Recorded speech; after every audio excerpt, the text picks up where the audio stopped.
Hey guys, what's going on? I am making my lunch and I've had lots of questions about my bad news video and if there's an update for that. So I'm going to do an update while I make my lunch and tell you guys sort of what's been going on since that video, since it's gotten a lot of views, and funny enough, the follow-up to that one hasn't really gotten views, so people are still wondering. But I really haven't given you guys a good update about what's going on since I had sort of that bad news scare with my syrinx. And if you guys have no idea what my syrinx is, I'll link to the video or the playlist that's my syrinx saga, essentially. But just in a nutshell, it's just like a cyst-like thing that's growing in my spinal cord that can damage my nerves in my hands if it's not kept sort of in check. So I had some bad news about it, and people are wondering sort of like, what's happening now? Do you have to have surgery? What's going on? I forgot my tuna. Hang on. I'm making a tuna wrap. And I'm mixing the tuna with an avocado.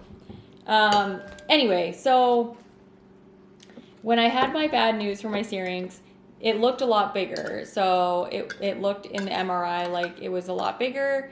And the first neurosurgeon that I saw, which is like my original one that I've had for years, he was pretty concerned during the appointment and kind of made me scared. And then I had an appointment with another surgeon because he wanted a second opinion, because he's kind of at the retirement age and he isn't really sure how long he's going to be. Did I already cut this?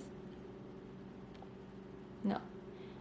He's not really sure if he's going to be around much longer. So anyway, I had to go see this younger neurosurgeon, and he made me feel a lot better. But in between those two appointments, I sort of calmed myself down and like thought about what I would want for my treatment for the worsening of my syrinx. And I really had to like sit and think about what my symptoms were, and I didn't really have any. I didn't have any like loss of strength or anything like that. I was having a few symptoms in my hands. It's like some tingling and numbness and stuff like that. So I decided to go see my physiatrist, who's like my spinal cord injury doctor, to get her opinion. And she did some strength testing and stuff like that, and she thought that most of my symptoms in my hands were just peripheral neuropathy from like carpal tunnel or ulnar nerve neuropathy, which is like the nerve in your elbow, just from me bending my arms and using my hands all the time. So I had some nerve conduction studies done actually later on. So I had the second appointment with the second neurologist, and we both kind of decided that we should just wait and see if my symptoms get worse before we decide to have surgery or anything. And I was okay with that. So that was like the second appointment. And then after that, I had nerve conduction studies done, which are basically like studies that zap your nerves and see if any of them aren't firing properly. So I had those studies done, and the results basically came back that I had carpal tunnel, which I have had lots in the hand that was bugging me, and that I did have slight issues with my ulnar nerve on the other hand that was giving me the issues. And so none of the symptoms that I was having in my hands really pointed to the fact that my syrinx was actually worsening, even though the picture said it's worse.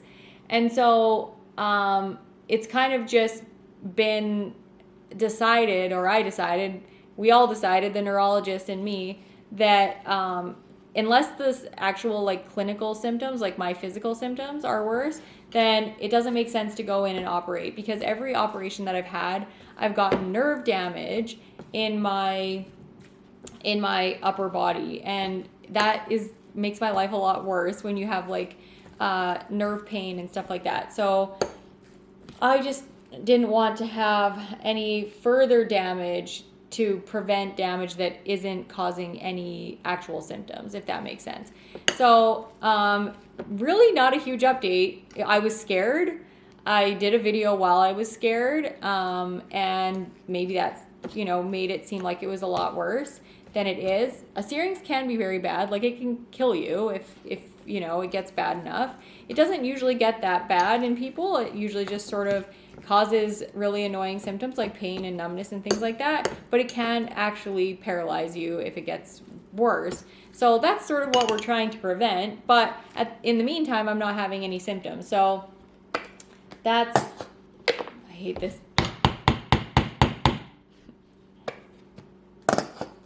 If anybody's curious what I'm eating, it's just tuna with an avocado, and then I put like maybe a tablespoon of mayo, because this mayo is crappy. Normally I make my own mayo, but like I had a bunch of mayo in my fridge to eat up. So that's what I'm doing. I'm making tuna, and then I'm gonna put it in a wrap, a whole wheat wrap, with a crap ton of cucumber and some salt and pepper, and that's gonna be my lunch. So yeah. A first surgeon, scary. Second surgeon, a second surgeon appointment sort of made me feel better. And then my nerve conduction studies just sort of confirmed that it's probably not my syrinx. So I don't really have much to worry about unless things get worse. So I also did another video. I'll update you on this too, because I haven't done what I said I was going to do. I did a video on like what's my plan moving forward, and I have been doing a lot of mindset things like mindfulness practices, staying positive, doing things that are going to help me have a healthier body in general. But I gave very specific things that I was going to do. I said I was going to listen to some meditations or do some meditations. I said that I was going to do stretches every day, and that I was going to eat a low inflammatory diet. And I've not ate like crap, but I haven't really been following like the diet that I said that I was going to follow with you guys. And I just want to be transparent. Christmas was terrible. I'm always like, you know, I shouldn't blame it on anything, but Christmas was really hard to eat healthy, and just, you know, be perfect. And doing my stretches every day. I've been doing them like a couple times a week, getting on the floor and doing my stretches, but I have had like, I tweaked my shoulder and then I tweaked my neck, then my wrist was hurting, and so I didn't want to aggravate those things by getting on the floor and like having to do that. So I haven't been doing the exact thing that I said I was going to do, but I have been doing some of the things. But I just didn't want to I never want you guys to think that like my life is that I'm doing like perfectly as a human being, because I'm not. I mess up all the time, and I'm, you know, not a perfect person. Even though I made a plan, I didn't totally follow through with it. So yeah, that's my update. It was kind of a boring video, but I wanted to like tell everybody what was going on with that. Also, somebody commented on my really crappy live that I did the other day, that I say like all the time, and now I can't unhear it. So put in the comments if it annoys the shit out of you that I say like all the time when I'm talking, or if you don't care, because if it is bothersome to a lot of people, then I will really work a lot harder than I am to change it. I don't want to say like all the time. It sounds like an airheaded thing, I think. I don't know. I always think it's a Barbie doll, like, you know, like the Jersey Girl thing. So I don't want to sound like that if I do sound like that. So please tell me if I sound terrible, because the person who left the comment wasn't very kind when, I don't know if it's he or she, wasn't very kind when they were saying what they were saying, but it's a true statement. Like, they were just saying a fact. So I don't mind them saying it. I just, you know, want to confirm whether it's really annoying to the rest of you guys, because if it's not, then I won't work so hard on trying to change it, unless I'm like doing, unless I'm doing public speaking or something, which, you know, you don't want to waste people's time when you're on stage with all the likes and filler words and things like that. So, anyway, I have a bunch of things planned out for the next little while for my videos, and I'm trying to do 2 a week. I gotta get the salt and pepper. And my anniversary is coming up, so you guys can expect some videos next week all about dating advice, and then one is gonna be my wedding. I'm gonna show you guys some footage of my wedding in case you guys were curious about that. And then I asked my husband if he would do a YouTube live on February 19th, 2023. It's 2023 now if you're watching this at a different time. You've missed the boat. But yeah, he said he would. And so we'll do a Facebook Live. I don't know the time yet, but I'll keep you guys posted. I'll post on social media, and I'll do a post on YouTube here to show you guys the actual time that we're going to do it. But yeah, we'll talk about whatever you guys want us to talk about. We'll be ready to answer all of your questions and stuff. So yeah, Anyway, this was a long video. I updated you. It's not actually a long video. It's only 10 minutes, but I'm making my lunch. And I'm done now. And I'm done updating you guys and being honest about me not being very consistent with my routine and the things that I said I was going to do.